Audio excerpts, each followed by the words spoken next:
भय प्रगट कृपाला दीन दयाला कौशल्या हितकारी।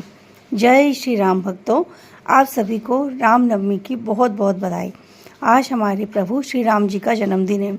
जैसा कि आप सभी जानते हैं राम जी का जन्म किस प्रकार हुआ था, पर अभी भी कुछ बच्चे ऐसे हैं जिन्हें नहीं पता। तो आज मैं राम जी के जन्म के बारे में एक छोटी सी कहानी बताने जा रही हूँ। महाराजा दशरथ, जिनकी थी 3 रानियाँ, महारानी कौशल्या, महारानी कैकेयी और महारानी सुमित्रा। ये तीनों रानियां थी, पर उनके कोई भी बच्चे नहीं थे। इससे वो बहुत दुखी रहते थे। एक दिन वो अपने कुल गुरु के पास गए और उन्होंने पुत्र कामेष्टि यज्ञ कराया। उस यज्ञ से स्वयं अग्नि देवता प्रसन्न हुए और उन्होंने प्रसाद के रूप में खीर महाराज दशरथ को देके गए और कहा, यह खीर अपनी तीनों रानियों को खिला देना, जिससे कि इन तीनों रानियों को अच्छे पुत्र होंगे। महाराज दशरथ ने तीनों रानियों को खीर आधी आधी बांट दी और तीनों को दे दी। ये तीनों महारानियां जब खीर का प्रसाद ग्रहण कर रही थी, उसी समय एक कौवा आया। वो कौवा महारानी सुमित्रा के हाथ से खीर लेकर उड़ गया। महारानी सुमित्रा यह देखकर बहुत दुखी हो गई कि वो अब प्रसाद की खीर नहीं खा पाएंगी।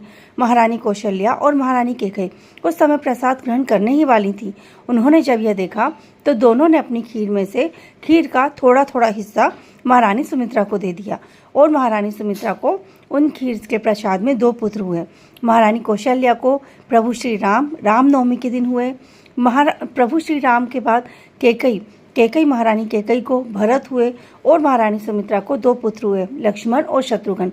जब उन्हें 2 पुत्र हुए तो महारानी सुमित्रा ने महारानी कैकेयी से और महारानी कौशल्या से कहा कि यदि उस दिन आप दोनों ने मुझे प्रसाद नहीं दिया होता तो शायद मुझे ये 2 पुत्र नहीं होते। इसीलिए अब से मेरे ये दोनों पुत्र आपके दोनों पुत्र की सेवा में हमेशा लगे रहेंगे।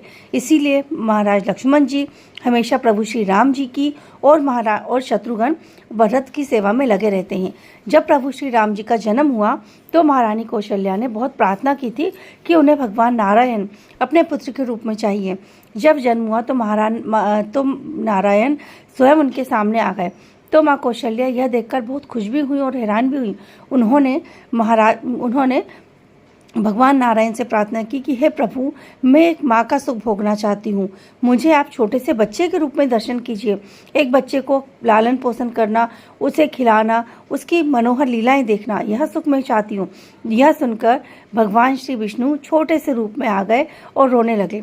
यह देखकर माता कौशल्या को बहुत प्रसन्नता हुई। तो इस प्रकार हमारे श्री राम जी का जन्म हुआ है।